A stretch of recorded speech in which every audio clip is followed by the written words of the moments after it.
Now let the words of our mouths, the meditation of all of our hearts, be acceptable in thy sight, for you are our strength and our Redeemer. Amen. For the time that I have with you this morning, I would like to place a tag upon the gospel reading text entitled, Turning Water into New Wine. Turning water into new wine. The wine has run out. Beloved, we have a problem, but it is a social problem in this text. The wine has run out. Jesus, his friends, his disciples, and his mother have been invited to a wedding in Cana, a town near Nazareth. Jesus has been baptized and has called his disciples. And now he is at a wedding having a good time, a human good time with friends. See, this is for church folks who feel like they cannot party. You can. Weddings in those days would typically involve the whole town. Usually it was a multi-day celebration, and wine was certainly a part of the festivities. But it is important to note here that in the ancient world, wine had more significant bearing when it came to celebrations, gatherings, weddings, and dinners. It was not treated as a luxury like today. It was a part of each meal in ancient days. It was a part of the food chain. It was needed. It was a necessity. It was a part of the daily spread.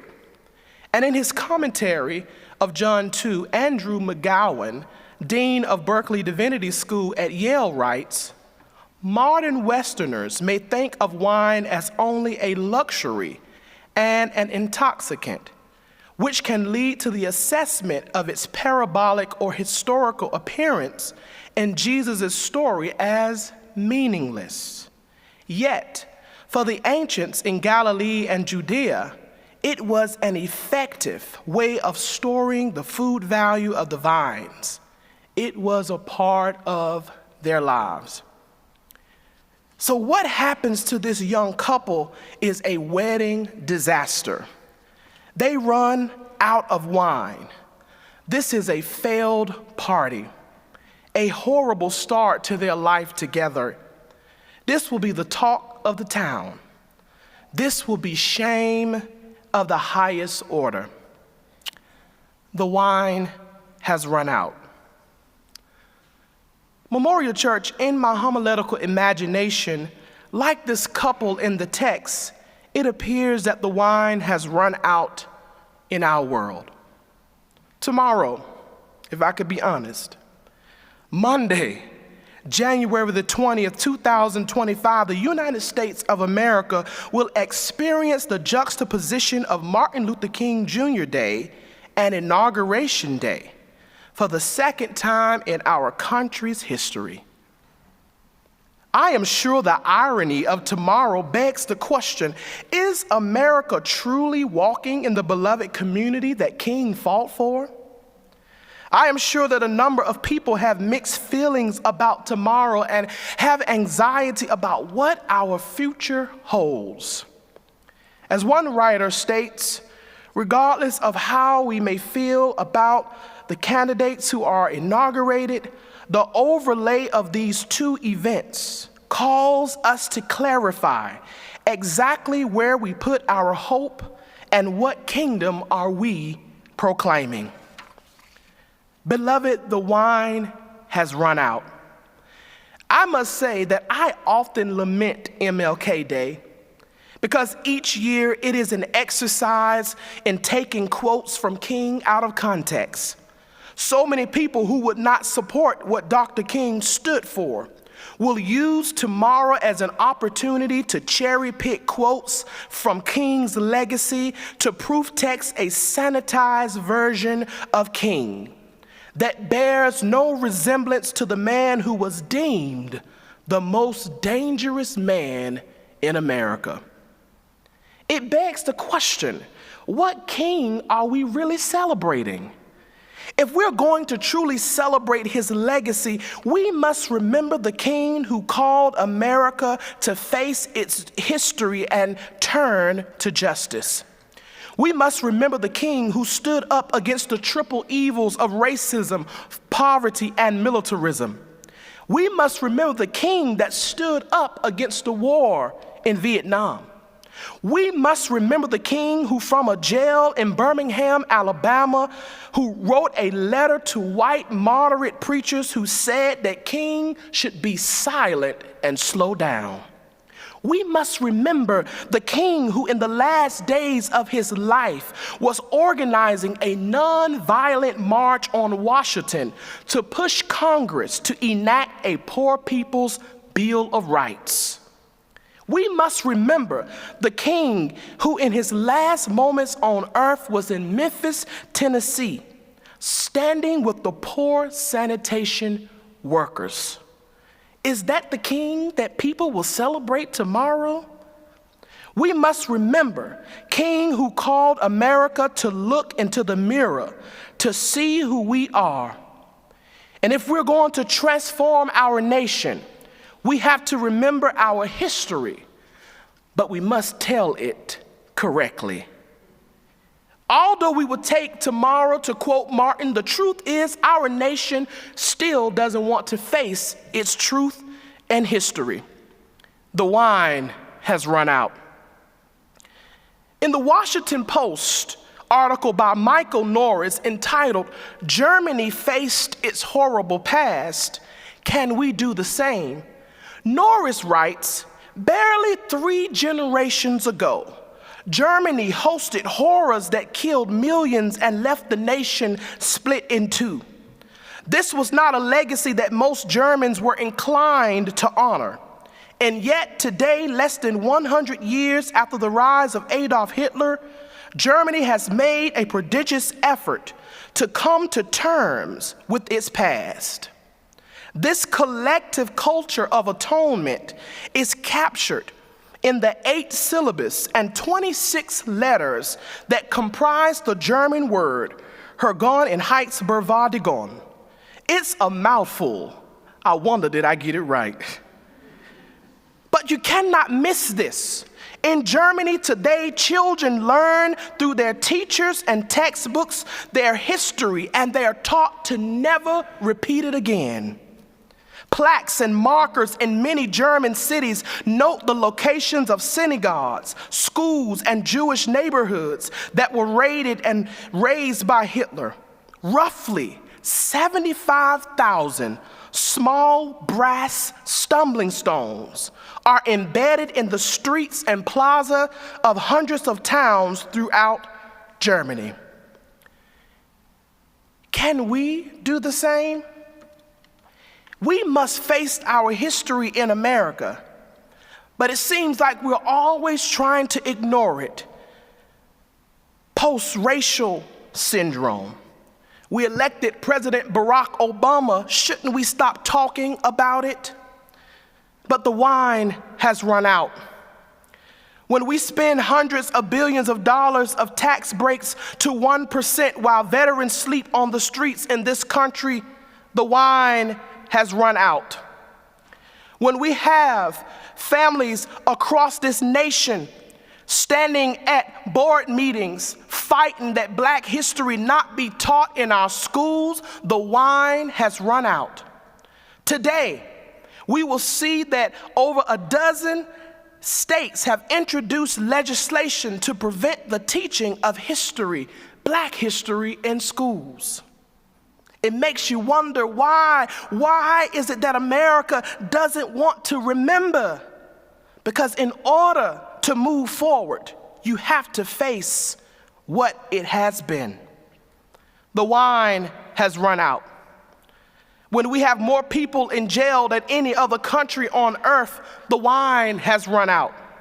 When in New York City, we spent $127,000 to incarcerate one person, but only $12,000 to educate one person, the wine has run out. When slavery and Jim Crow have taken other names such as urban planning and redlining and gentrification and mass incarceration and the dumping of toxic chemicals into water in the marginalized communities, the wine has run out. And in the words of Howard John Wesley, for when you lie about your past, you miss the opportunity to change it. In the gospel reading, the wine has run out.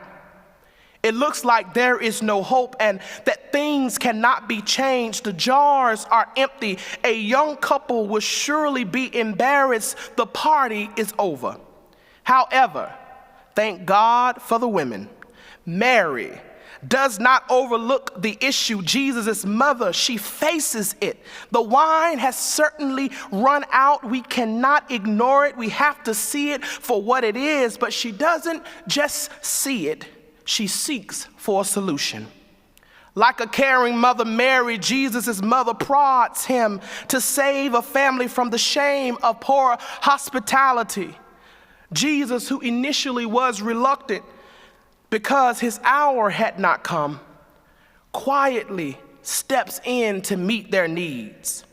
Mary says to the wedding ushers, do whatever he tells you. Jesus sees 6 large jars and tells them to fill them with water. In that moment, the extraordinary happens. No chastisement to the bride or groom or the wedding planner. Rather, he tells the servants to fill the jars to the brim with water. And then Jesus said, taste it and take it to the wedding planner. When the wedding planner tasted it, he could not believe what he was tasting. So he went to the couple and said, usually at these parties, we save the inferior wine for last, but you have saved the best for last. In this moment, when the wine has run out, Jesus creates new wine. Jesus transforms what is into what can be. When the wine runs out, Jesus invites people to partner with him to provide something new. That's really what I love about this text, is that Jesus invites the servants to make new wine together. Dr. Moore writes, the power of this miracle is not just about the wine. It offers a lesson on the importance of strengthening relationships, fostering collaborative work, and sustaining spaces of joy for a community living under the threat of imperial powers. Transforming people, relationships, and situations is what God calls us to do in order to create new wine. Not everyone may notice. Indeed, one suspects most of the wedding guests were totally unaware of the extraordinary events. But as followers of Christ, as followers of Jesus, we get to see his touch upon life. It is a good challenge to look out and allow our own faith to be transformed as we see him at work. Beloved, all of us are called to transform what is into what can be. We can turn this world of evil into a world where justice will roll down like an ever-flowing stream, where all people will be able to walk hand in hand, where love will be our guiding force, where truth and equality will reign. For this is the faith and the sign at the wedding at Canaan.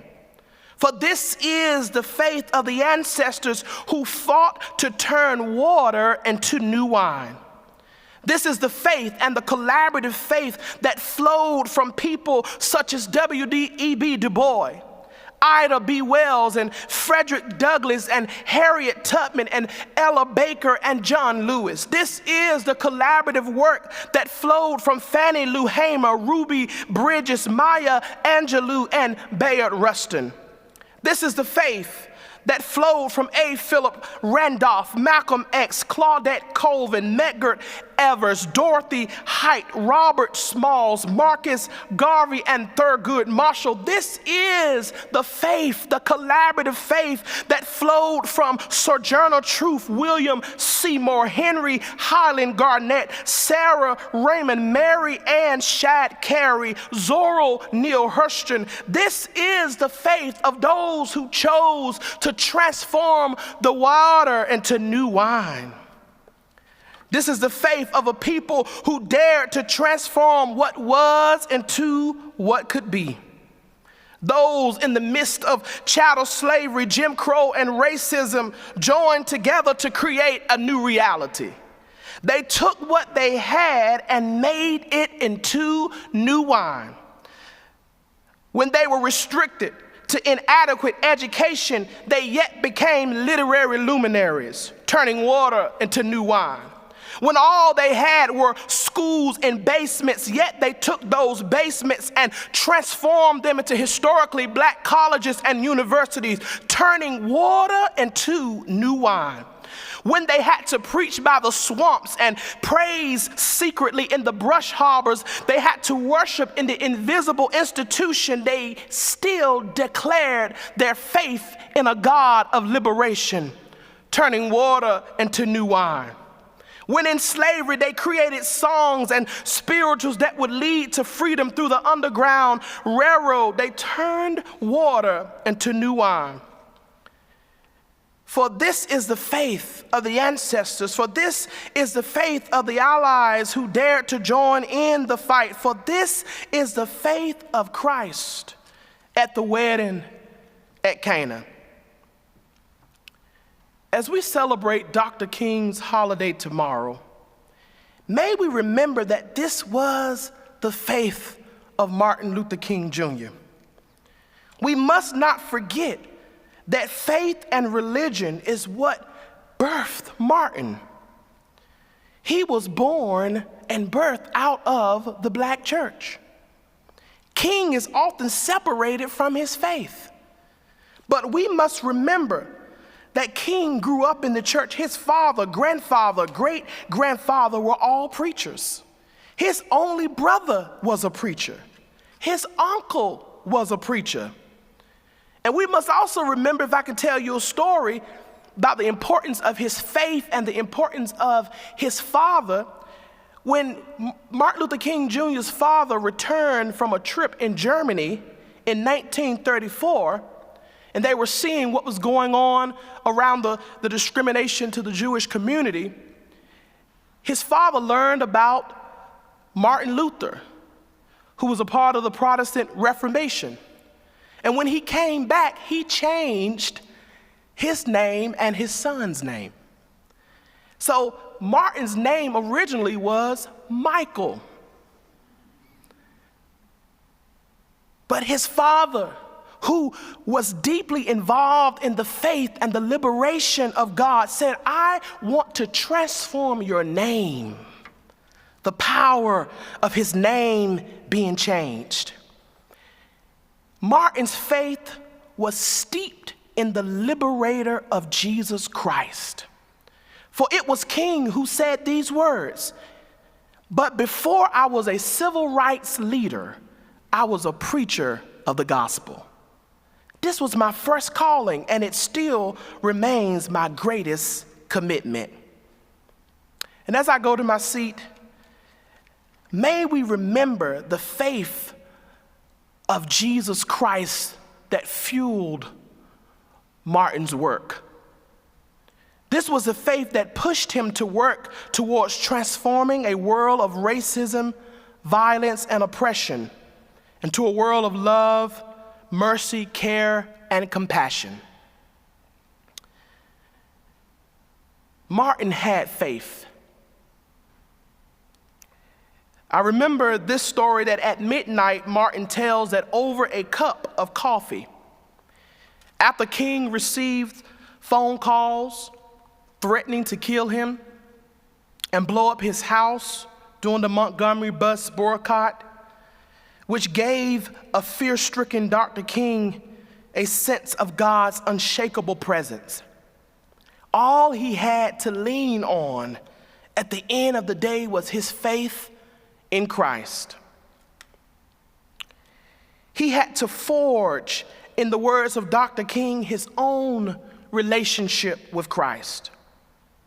King said that night he was so scared for his life. He was scared that something would happen to his babies. He was scared that something would happen to his wife. And what did King do? He picked up the phone, as he always would do, to call that gospel singer, Mahalia Jackson. He called Mahalia Jackson and said, Mahalia Jackson, I feel like I can't do this anymore. I've been fighting, trying to transform water into new wine for too long in this nation. I need you to sing a song. And the song that Mahalia Jackson would sing would always be, Precious Lord, take my hand. As you remember King tomorrow, don't allow the white evangelicals, don't allow people to take King out of context, that you forget that King was rooted in his faith. He held on to a faith that was rooted in transforming what was into something that was radically new. Beloved, there will be times when the wine will run out in our lives. We have some dark days ahead of us in this nation. The wine surely will run out.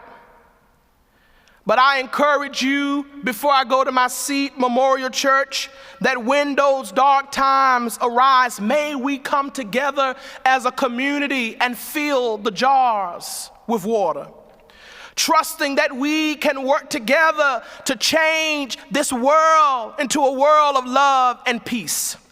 May we come back to this church even when tears are in our eyes and stand together and sing the song, Precious Lord, Take My Hand. May we come together in this space with community and declare that we will keep fighting until justice rolls down into this world. Like King, may we lean into our faith and fight for a new world.